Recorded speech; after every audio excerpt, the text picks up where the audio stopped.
हरदोई के लाल और मां भारती के वीर सपूत अमर शहीद मेजर पंकज पांडे के बलिदान को उत्तर प्रदेश सरकार ने एक बड़ा सम्मान देने का ऐलान किया है।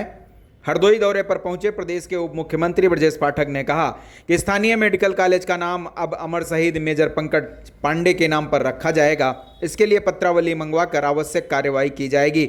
इसके साथ ही डिप्टी सीएम ने विपक्ष और समाजवादी पार्टी पर अब तक का सबसे तीखा हमला भी बोला है।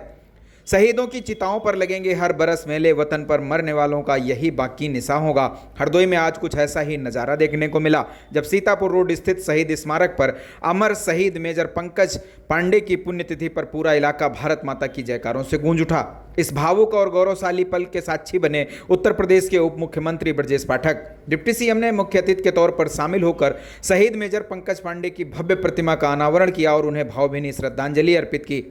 उप मुख्यमंत्री ने कहा कि शहीद के सर्वोच्च बलिदान और साहस को यह देश कभी नहीं भूलेगा।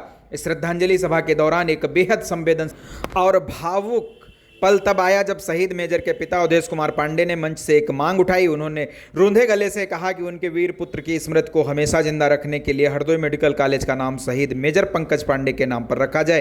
पिता की इस मांग पर उप मुख्यमंत्री ब्रजेश पाठक ने बिना एक पल गंवाए मंच से ही इतिहास रचने वाला बड़ा ऐलान कर दिया। डिप्टी सीएम ने आश्वस्त किया वे तुरंत इस संबंध में आधिकारिक फाइल मंगवा रहे हैं और प्रशासनिक प्रक्रिया पूरी कर हरदोई मेडिकल कॉलेज का नामकरण अमर शहीद मेजर पंकज पांडे के नाम पर किया जाएगा।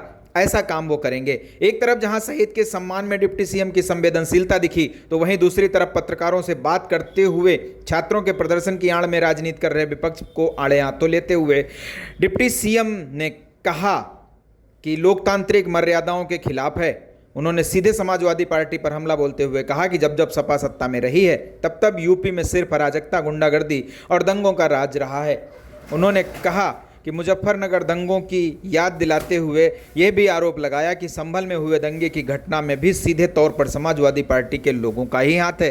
क्या कुछ कहा डिप्टी सीएम ब्रजेश पाठक ने, आप भी सुनिए। पार्टी के लोग जब जब सूबे में सरकार में रहे हैं, गुंडे, बदमाश, माफिया, लुच्चे लखन के पनपे हैं, दंगे हुए हैं और कल जो कुकृत्य उन सब ने किया है, जिस ढंग से बच्चों की आड़ में लेकर के, युवाओं की आड़ में, छात्रों की आड़ में जिस अराजकता का प्रदर्शन किया है, इसकी पूरा प्रदेश निंदा करता है और समाजवादी पार्टी को अपने गिरबान में झांकना चाहिए। जब जब सरकार में रहे दंगे हुए हैं, मुजफ्फरनगर का दंगा आज भी कोई नहीं भूला है और सबसे बड़ी बात है जो अभी संभल में दंगा हुआ है उसमें भी समाजवादी पार्टी के लोगों का ही हाथ है।